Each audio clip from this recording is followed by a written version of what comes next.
Even men at the top of their game find themselves wanting more from life.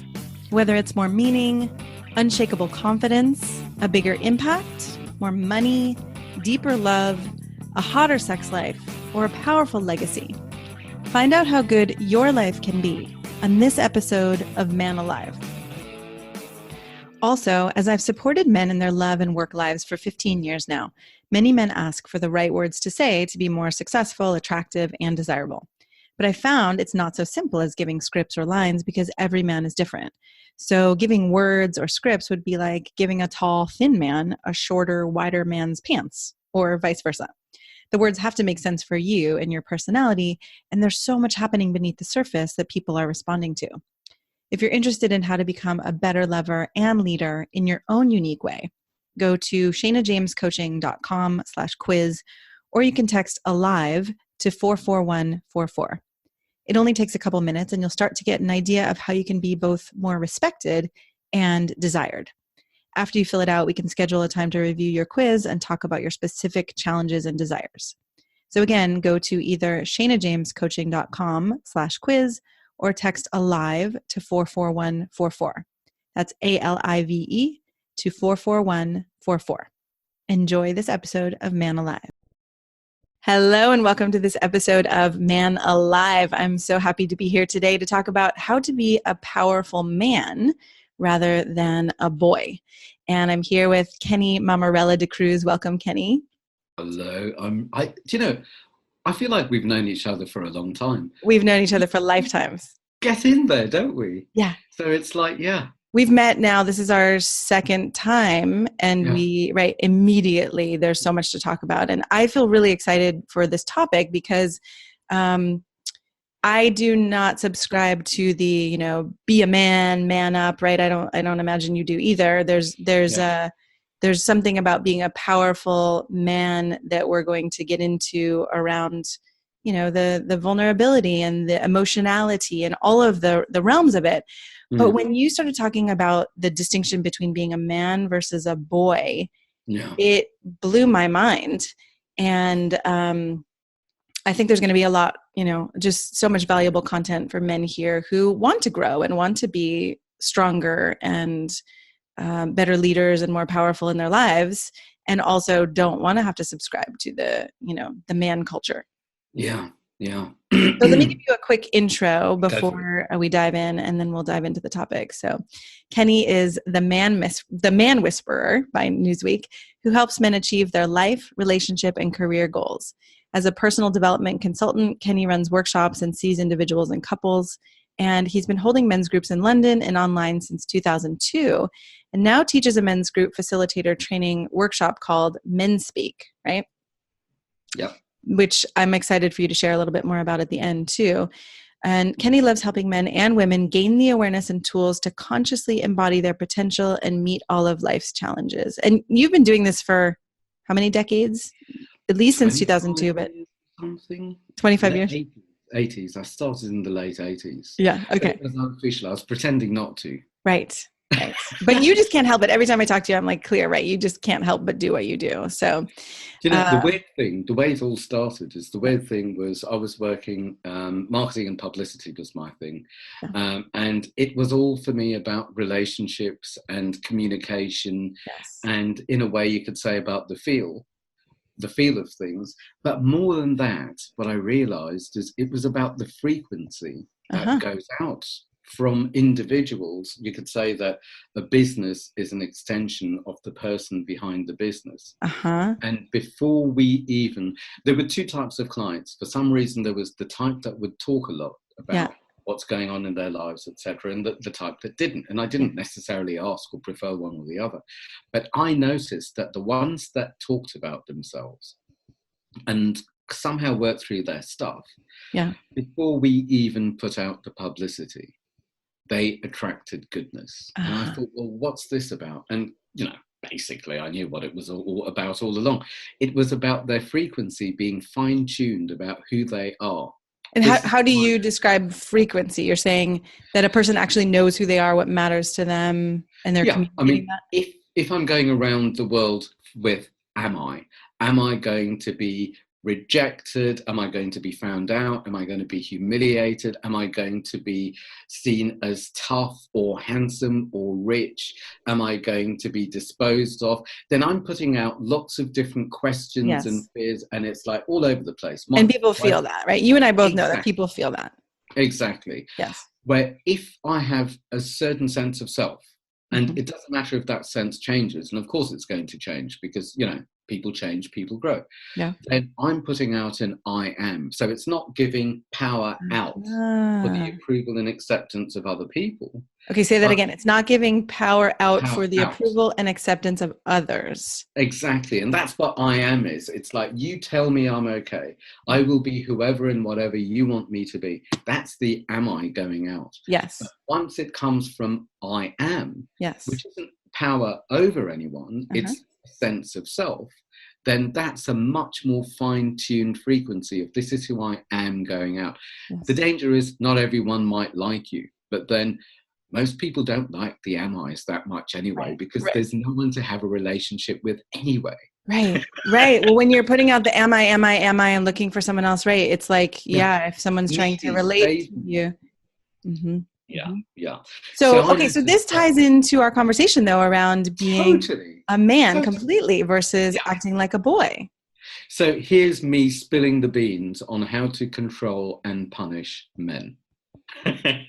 Okay, this is interesting. I would say that most men fear humiliation and abandonment. And I know that was certainly true with me. Yeah. And that's the little boy in every, and probably the little girl. Yes, right. We don't even have to genderize it. But... And it's not necessarily about boy or girl. I'd say it's more about a masculine person and a feminine person and where that individual is coming from. Yeah. So quite simply, I would say the surviving little boy will continue putting out am I and will be desperately seeking approval. Yeah. Proving who he is and who he isn't, depending on what he thinks other people want, and surviving and creating things to survive and surviving. And that attempting to survive and the proving, I found that to be a huge one when I work with men and help them go beyond the trying to prove there's something, right? Like I'm strong enough, I'm smart enough, I'm powerful enough, I'm all those things, right? When we actually end up letting go of proving, that's when I see men step into, it's one of the pieces, right? That step into that manhood. And the bottom line is, don't sell it, be it. Okay, that's a big statement. How? Well, you keep going if you want to keep going, but then I want to hear, how do you help men not sell it, but be it? Well, it is coming from the I am and letting that frequency go out. Because with the am I, it's pretending to be in control, never actually be in control. I mean, so many men, I would say it's a male trait, and especially a boy trait rather than a man trait, to go into the head and fix everything. Who's going to be scared of me? Who's going to be angry at me? Who should I be scared of? What do I need to prove? Blah, blah, blah. And it's all in the head, and it's all trying to second guess and fix. Again, there's no man to meet. There's no man to trust. There's no man to love. There are no boundaries. There's no man. It's kind of like an empty shell of just thoughts and old thoughts and repetitive thoughts and habitual thoughts versus, there's actually someone here in this moment who I'm deeply connecting with and relating to. A cheap survival act. Yeah. And I don't mean to say that in a disrespectful way, because if people don't realize this is what they're doing, then surely they deserve respect for trying to be a good person and live a good life. Yeah. But then this is where awareness comes in, and it's self-awareness is the key to, okay, well, if this is what keeps repeating in my life, or these are the personalities that keep coming up in my life, then why do I have this pattern? Why does Groundhog Day bring me the same characters and the same situations and the same betrayals and the same whatever it is?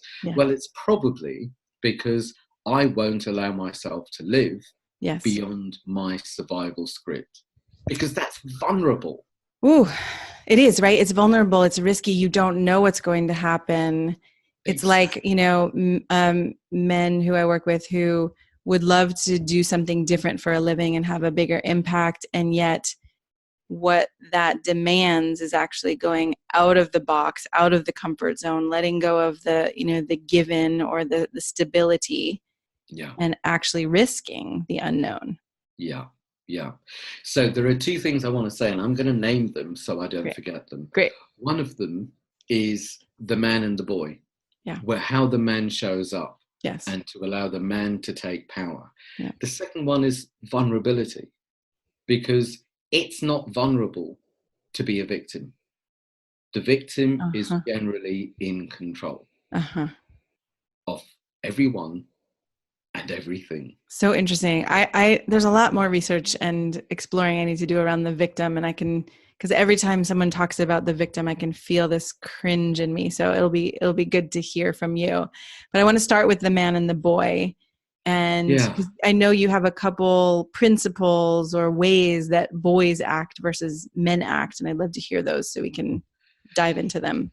So if the boy is all about surviving and staying out of trouble and not being abandoned or humiliated, then the man is surely a lot more than that. Yeah. And the man will not need to prove his masculinity, but will allow his femininity and can collaborate rather than just compete. So, okay, so with the surviving boy, what does that become when you step into being more of a man? Is there a counterpoint to that one? That is where taking the hugest risk in life comes in. Okay, great. Every moment. Great. Because for me, power comes from vulnerability. Yes. It doesn't come from Groundhog Day. We all know how to survive the same old and to be in control of that. And it's not powerful, it's familiar and therefore safe. Yes. And the protector part of us knows how to do it. It's the protector's job to make sure that we survive. Yes. Living, none of his business. Survival is where it's at for the protector. Yes. Okay, great. So let's say, for argument's sake, at some stage, the boy gets vulnerable. Yeah. It could be that the parents split, or something happens in school, or someone dies, or there's a misunderstanding, or there's another sibling, or who knows what it is. Something happens. Yeah. So at some stage, this child or this free spirit feels pain. Yes. And the pain, the child is not protected, nurtured, cherished, whatever, by the parents. Not a fault of the parents. Yeah. This is the human condition. This is the human condition, right? So that's where it might be said that a protector shows up, a part of that child to protect it, to protect this spirit, this pure spirit. So you could say the spirit's been fractured. Yes. And doesn't know how to actually survive that moment, or hasn't been guided, like you said. So then the protector comes in, or the identity, right? Who do I have to be now? Exactly. Yes. So the protector will basically say, right, I am going to make sure that you are safe. Yes. I will protect your spirit. I will protect your essence. Do you know the way that the most nasty, evil people can, at some stage, just before people say, oh, I've had enough of you, you are out of my life, there's that twinkle in the eye, and it's, I can forgive you anything. Do you know that? No.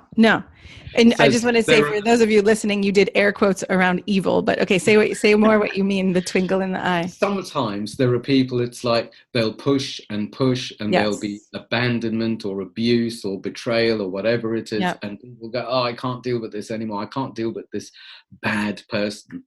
And it's like, I've had enough. Yeah. And just before that person is chucked, there's a twinkle in his eye, or there's a twinkle in her eye. And it's like, I know who you are. I can forgive you anything. I would say that twinkle in the eye, that's the spirit of who they really are. Right. Not their behavior, but the spirit of who they really are. So the protector. God, there's just humans. It's like, right, the human condition of just walking around as our protectors and as our identities. And yes. Yeah. So in a way, you could say the protector shows up, let's say, for argument's sake, when I was, this isn't necessarily the case, when I was 7-year-old and we had a phone call saying, we're going to come and kill you tonight. I was in Uganda and it was right. And this is real. This happened to you. Yeah. Secret Service were after us and we were on the death list and blah, blah, blah.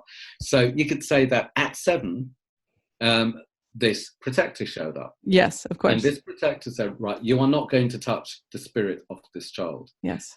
You have me to deal with. Yes. So it could be said that for most of my life, my protector continued to keep me safe. Right. And was out front. Exactly. Interacting and with no one could really see my spirit. Right. Unless it was the odd twinkle in the eye or someone that was safe and someone that, I could love and could love me, etc., etc. Until I realized, well, actually, I guess this is part of my story, until I realized in my 30s, I'm 55 this year, that actually everyone else thinks I'm a really good man. And I kind of guessed I am a good man, but there's something missing. Yes, where you feel sort of like you're scrunching up your face, like, no, I kind of guess I'm a good man, but you recognize there was something missing. It was, am I? I was performing little boy, pretending to be man to protect my family. Cut a long story short, we left my father in Uganda. Yeah. We didn't know whether he'd be killed, and we were on a plane to the UK to refugee camps. Wow. So at the age of 7, I was kind of the head of the family. The man of the family, right? Exactly. So I continued being a little boy, pretending to be a man, and doing a jolly good job of it. Wow. Until I remember thinking, there's no space for me here. Yes, I'm a good man, but I am not my man. Okay. And so when you say there's no space for me here, it's like you started to feel, what was that experience where you're like, oh, who am I actually? In a way, it wasn't that intellectual. It was more like, I don't exist in my life. Oh, this is all for other people. Right. This is all for other people. They don't know who I really am. And who I really am was this protected spirit. Yes. Who couldn't even tell his story because no one would get it anyway. Right. But did you have access to that all along? Or you just started finding it at that point, realizing, oh, God. I had to realize. And once I realized, I needed to unlearn that man. Okay. And what I realized also. The unlearning. Exactly. And what I realized was my protector kept me somehow at 7 years old. Yes. So there wasn't a man there. No. So I needed to unlearn whatever wasn't safe. I noticed as I started to unravel my own life. And my survival was very good. I had, as a child, Tourette's and obsessive compulsive disorder and trichomania and all sorts of... Wow, I never would have guessed any of that. Yeah, I know. I don't twitch anymore. It's so cool. Yeah. That was the only bit that people could see. The rest was my dirty little secret. Wow. But all of that was almost like the overflow while I survived really well. Yeah. So with all of this, I survived well. Well, and I just want to say, I see this with a lot of men. A lot of men out there surviving and looking great on the surface. And, most men and most people I talk to, right, they're underneath the surface, there is some pain, there is some struggle, and we can all look really good and we can all think everyone else is doing really well out there. But I also recognize I do look at people and I can see often the age at which their protector came in or which they were kind of frozen in time. Exactly. From the way they move or the words they use or even the shape of their lips and fingers or whatever. It's like we were saying earlier, life is Columbo. We just need to see the clues. Yes. Okay, so there's so much here, and I think we could keep diving into all of these pieces, but I also want to clarify there's from surviving to taking risks. You also spoke about, that boys are more into the competition versus collaboration. Can you speak to that one a little bit? Yeah. So what I noticed is in order to maintain my status as a good man or as a decent boy, there was natural competition without thinking. This was more about don't abandon me or don't take away my status or don't whatever. It was all fear-based. Yeah. So the surviving boy who is owned and ruled by the protector, who does a damn good job generally, comes from fear. There's no real love. So I Mm. needed to find the places of fear and unlearn them. I needed, in a breath, Yeah. to take a deep breath in. So here's a little technique that I use. When I find that I or anyone is like lost in the head, that's the boy trying to work things out and survive. So as soon as I'm in there working things out, and these things might be fears and fantasies, they might not even be real, take a deep breath in, and as I breathe in, I think, thank you for reminding me who I used to be. And as I Mm. breathe out, and used to be makes space, and it's a Right. gratitude for the survival. As I breathe out, I take part with what's in front of me. Yeah. And that's being present and connected. Yeah. So that allows the fearful boy To and the step protector aside. step aside. Right. Not bad, not No. out, not demonized. He has his place. And the protector can go off duty Yeah. if there is a man there to take care of the boy. Yeah. And I think, okay, so part of what I'm noticing is I'm having these two split tracks. I mean, one is all of this information is profound, and I think men are going to get a lot from it. And then I'm also just back reeling in your story of boyhood to manhood and your particular version, which is very intense, of having your family threatened and your father, you weren't even sure if he was alive, and having to become a man. And I think there's a part of my heart that's still sitting with that. So I just wanted to name that because I can feel Yeah. I keep going back there. Yeah. And I just have so much admiration and even love for you in the journey, and, grateful that through all of this struggle and all of this recognition that you're actually leading men from these internal places of boyhood to manhood. Thank you. Yeah. Do you know, it's a bit rude of me maybe, but I forget the impact of a story like this. Yeah. I mean, I don't think it's rude. I just think you have a really, I would imagine you've lived it for the past 40 to 50 years. Yeah, And you also are very smart and wise, and you have a lot to give. So I could see that you would move past it, but thank you. it's really, And it's deep. I would say also that the key for a Yeah. lot of people is to know the story and own the story. Yeah. So the Their story own doesn't story. own, yeah. Yeah. Otherwise, the story will own you, Yes. and Yes. you just keep repeating the same old story. Yeah. So it's like how to get off the treadmill, how to get off Yeah. survival, how to save that little boy from surviving. Yeah. And in a breath, you know, here's the gift. In a breath, Yeah. I can feel into the little boy and say, it's okay, I'm here. Yeah. Well, right. And you can And do it that's in a the breath. magic. Yeah. Right. And for those listening who haven't done this, it takes, sometimes it can take some guidance or some support to actually Definitely. be able to do it in a breath. Sometimes it's a month, or then it becomes a week, and then a day, and then a breath. Right. Yeah. Yeah. But powerful that what I'm hearing in that is the acceptance. There's not a shaming or blaming or making that little boy part wrong. It's going to be in there forever. I have my little girl. She's going to be in there forever. Yeah. And a recognition of, oh, I have more capacity than I used to. I feel embarrassed. Why? The way you say it's not a shaming or a blaming, I remember for a long time, Yeah. I just thought, why doesn't that little boy just die? Go. I know. No, I've had that same Exactly. thought. Like, Yeah. I'm busy Yeah. trying to survive. I haven't got time for this nonsense. Yes. So And how then did you make the shift from that? Because that's, why doesn't this little boy die, to, oh, I can take a breath and actually accept him. How did that happen? I realized that I had no choice, Mm-hmm. because it wasn't the little boy, Mm-hmm. it was my spirit. Right. And I was stuck there. I Yeah. was stuck in survival. That survival talk.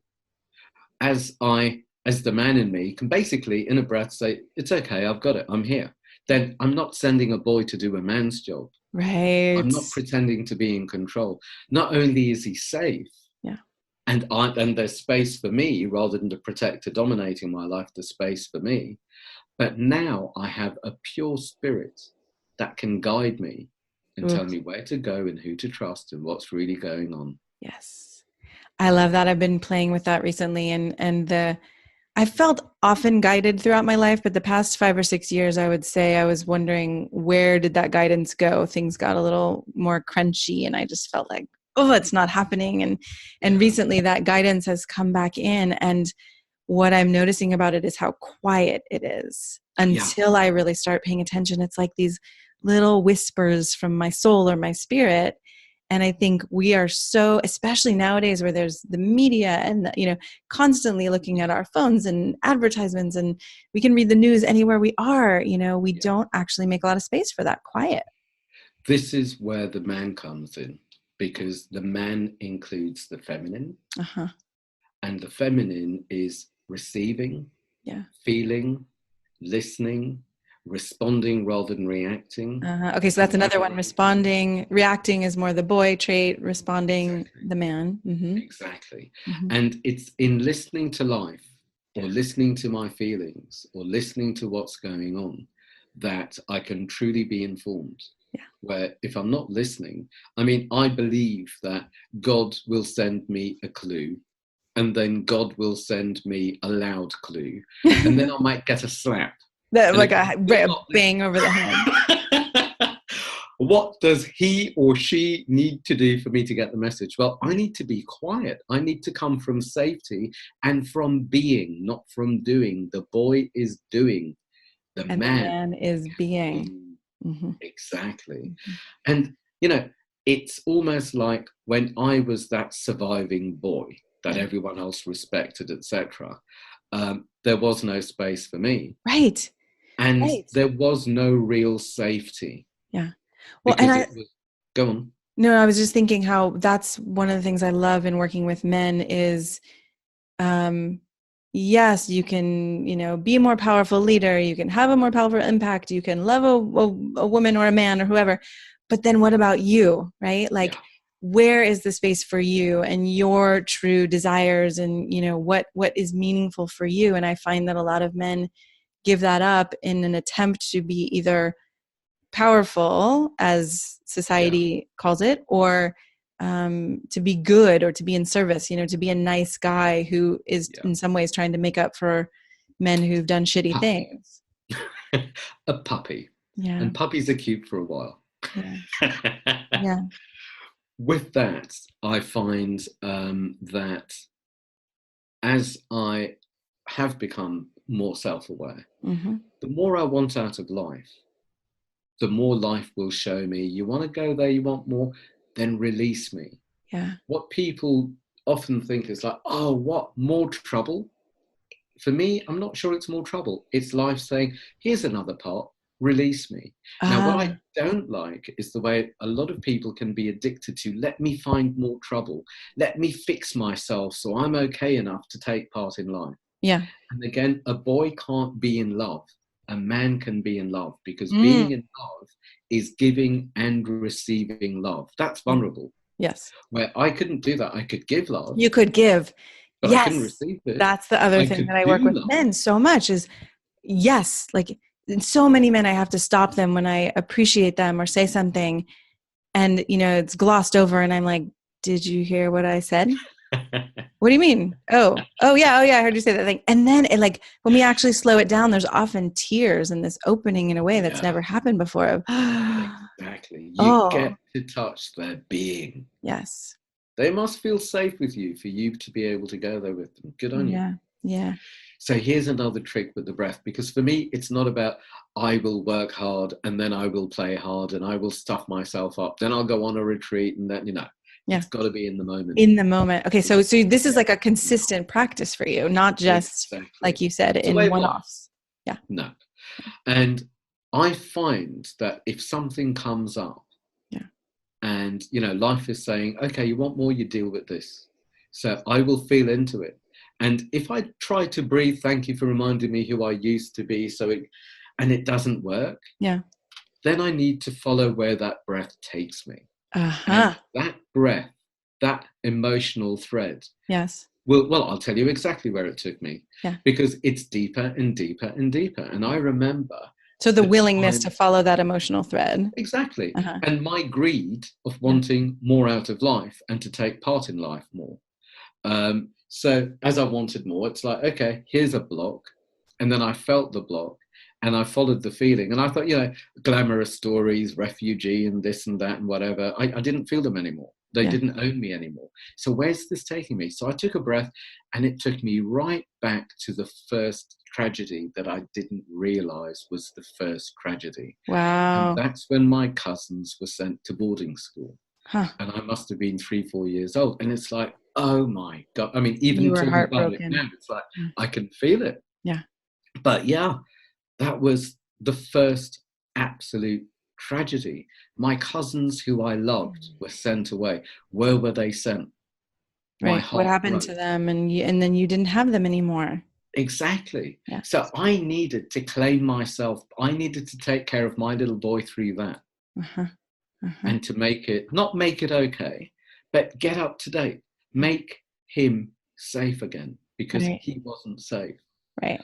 Hold him to allow this to pass because it just didn't make sense. You know, the So, way. well, wait, hold on. One thing I just want to say for those listening, in the concrete terms, you stayed with the emotional experience of Yeah. that loss Yeah. until what? Until it wasn't there anymore? You just let it move through you? How did that happen for you?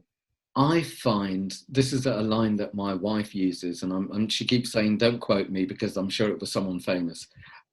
You can't heal what you don't feel or what you Yes. won't feel. Yes. So I learned that I need to feel into it. Yeah. And I need to feel through it. Yeah. And then I'm big again, for Yeah. want of a better term. Yeah. Then I'm more whole. Yes. And I've I was just thinking taken. like we could do a whole episode actually where we start on just that, where we talk about just that, feeling into it, feeling through it, how to actually do that. And I think that's Yeah. why you and I also do what we do, because it's not easy when you first start. Still not easy for me sometimes. I have people I work with who help me stay with the feeling and what's unraveling and what's Yeah. unfolding, because it can be easy to just pop out into our thoughts and into our fears and all of that. Yeah. Yeah. Yeah. Absolutely. And I do often say, I mean, one of the biggest tragedies that I feel I've acknowledged this year Yeah. is that most men don't actually have any friends. Mm. No Mm-hmm. real friends. Yeah. There might be people they know. There might be people who fear them because they have power, or Yeah. people that collude with them, or people that they do things with. Right. But Which to is actually different. yeah, totally. To be met by someone, to be let in by someone, to be safe with someone, etc. And Yeah. going into these emotions, these deep, dark emotions, I find that a lot of men can go right near them and into a depression. But Yes. going into it, that's too scary. And Yeah. before I went into it, I thought, if I take the lid off this, two things might happen. Yeah. I might start crying and never stop. And never stop. I hear that so Yeah. many times. Yeah. And the other one is I might just go bonkers Yes. and I'll I be might lose it. locked up, rocking.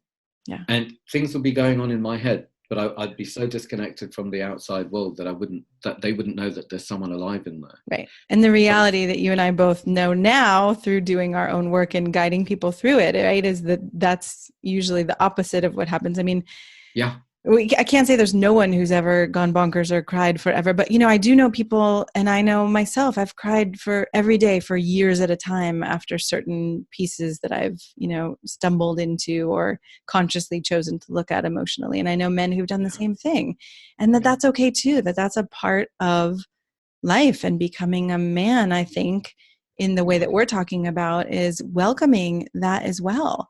The totally. thawing and that, not walking around as an iceberg, not able to be impacted and able to receive, but actually feeling life and getting to receive. And I'm guessing that it's people like you and me, Mm-hmm. and the people who can hold men, women, children, whoever, Yeah. their friends, their community. It's one of the reasons that I not just run men's groups, but train people to run men's groups. So men are held, Mm-hmm. not necessarily physically. In fact, I don't think it's ever happened physically that I can think of, but it's like to be with, to Yeah. debrief with, Yeah. to share the madness, to share the journey, Right. To to understand and collaborate. to, And yes. it's like, now I'm safe to go in there. Yeah. Now I'm safe. And before I go in there, this is the beauty of the men's groups for me, is everyone gets to learn from everyone else's experiences. Yes. And the more painful and so-called failure of an experience, the more valuable the lesson for others to learn from. Yep. Who needs these glamorous stories about I was so popular and I was so cool? Is that helpful? Those are everywhere. Boring. Yeah. Okay, so for time's sake, because we could keep going for hours, as we're wrapping up and, on the theme of being more of a man than a boy in your life, what do you want to leave men with? What feels important? There is a horrible term, man up.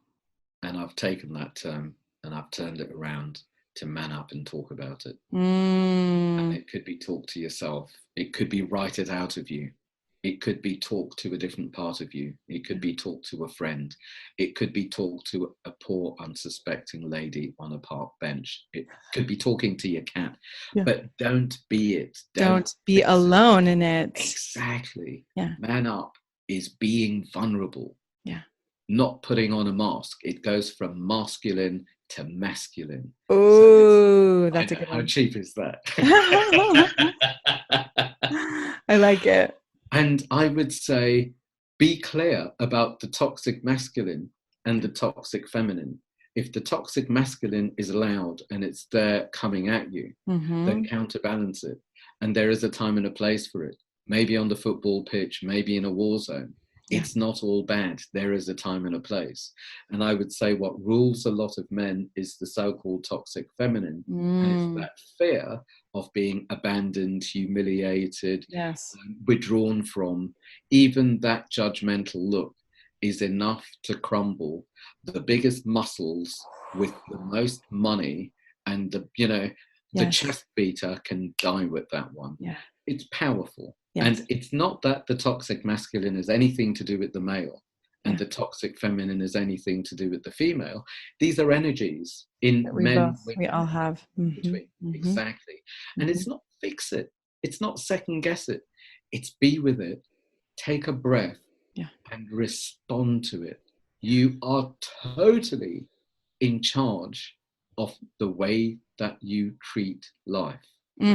I believe that life can't treat me in a way. If I treat myself in a good way, life can treat me in a good way. Yes. If I treat myself in a bad way, then I'm saying, bring it on. This is what I'm worth. Yes. How's that for power? Woo!